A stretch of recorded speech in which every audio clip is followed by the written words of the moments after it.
اگر میں بات کروں PP-12 کی، یہاں سے پاکستان تحریک انصاف کے حمایت یافتہ امیدوار سعد علی خان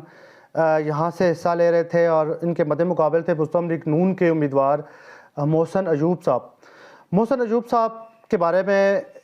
شہباز گل صاحب نے کچھ سنگین الزامات لگائے ٹک ٹاک اور ٹویٹر کے اوپر۔ ان کی ایک ویڈیو وائرل ہے، پہلے میں چاہوں گا کہ آپ وہ ویڈیو سنیں جس میں وہ محسن ایوب صاحب کے اوپر دھاندلی کے الزامات لگائے کہ کس طریقے سے محسن ایوب صاحب نے اس حلقے میں دھاندلی کی۔ سنیے۔ حسن ایوب صاحب جو ARY پر سو کالڈ صحافی ہیں،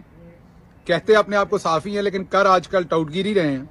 ان کے بھائی محسن ایوب کے بارے میں مجھے ECP کے اندر سے اطلاع آئی ہے، جس کے ثبوت میرے پاس موجود ہیں۔ جو اطلاع آئی ہے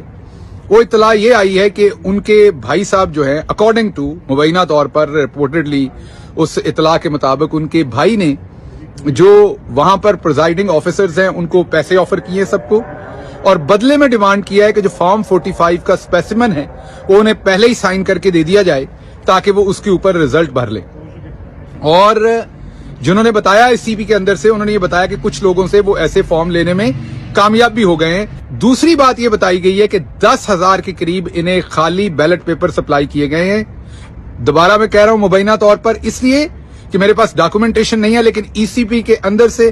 ذمہ دار جگہ سے مجھے یہ انفارمیشن لیک کی گئی ہے، اور ان کو 10,000 کے قریب بیلٹ پیپر دیے گئے ہیں، 10,000 صوبائی اسمبلی پر اور 20,000 کے قریب بعض قومی اسمبلی پر بیلٹ پیپر دیے جائیں گے، جو بعد میں سٹفنگ کرنے کے کام آئیں گے۔ جب ووٹ پڑ چکے ہوں گے تو آخر پر ان بیلٹ پیپر کے تھرو سٹفنگ کی جائے گی۔ یہ تھے شہباز گل صاحب، جنہوں نے کافی سنگین الزامات لگائے دھاندلی کے حوالے سے محسن ایوب صاحب پہ، اور اگر محسن ایوب صاحب بھی اپنا موقف دینا چاہیں تو ہمارا پلیٹ فارم ان کے لیے بھی حاضر ہے۔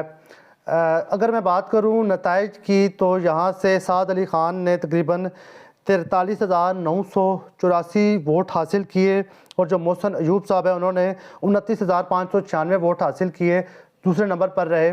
12 سے 1 بجے کے درمیان تو یہی نتائج ہم دیکھ رہے تھے، اور جو RO آفس کے باہر جو تھا رزلٹ، اس کے مطابق بھی تقریباً یہی نتیجہ تھا، اور تقریباً سعد علی خان 18,000 کی لیڈ سے یہاں سے جیت رہے تھے، لیکن اچانک سے کوئی نیٹ ورک پرابلم ہوا، اور صبح ہم نے دیکھا کہ جو فارم 47 جاری کیا گیا جس میں RO کی جانب سے، جس میں سعد علی خان ہار چکے تھے اور جو محسن ایوب صاحب ہے وہ جیت چکے تھے۔ سعد علی خان کا یہ کہنا تھا، انہوں نے ایک پریس کانفرنس بھی کی ملک تیمور صاحب کے ہمراہ، انہوں نے یہ کہا کہ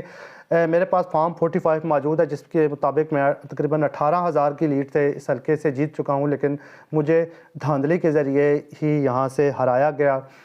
اور میں اگر بات کروں باقی دیگر حلقوں کی، وہاں سے عذرا مسعود صاحبہ کو بھی اسی طریقے سے ہرایا گیا۔ عذرا مسعود صاحبہ نے تقریباً 1,03,350 ووٹ حاصل کیے، جبکہ عقیل ملک صاحب نے 46,591 ووٹ حاصل کر کے دوسرے نمبر پر تھے۔ تقریباً 56,000 کی لیڈ سے جو مسلم لیگ نون کے آزاد امیدوار تھے وہ ہارے، لیکن صبح یہ ایک دم سے نتائج کو تبدیل کیا گیا، اور عقیل ملک صاحب ہیں وہ تقریباً 85,912 ووٹ کے ساتھ پہلے نمبر پر آ گئے۔ اس کے بعد عذرا مسعود صاحبہ 73,694 ووٹ لے کر دوسرے نمبر پر آ گئیں۔ فارم 45 بھی عذرا مسعود صاحبہ کے پاس موجود ہے، جس کے مطابق وہ 56,000 کی لیڈ سے عقیل ملک سے جیتیں، لیکن جب صبح فارم 47 جاری ہوا RO کی جانب سے، جس میں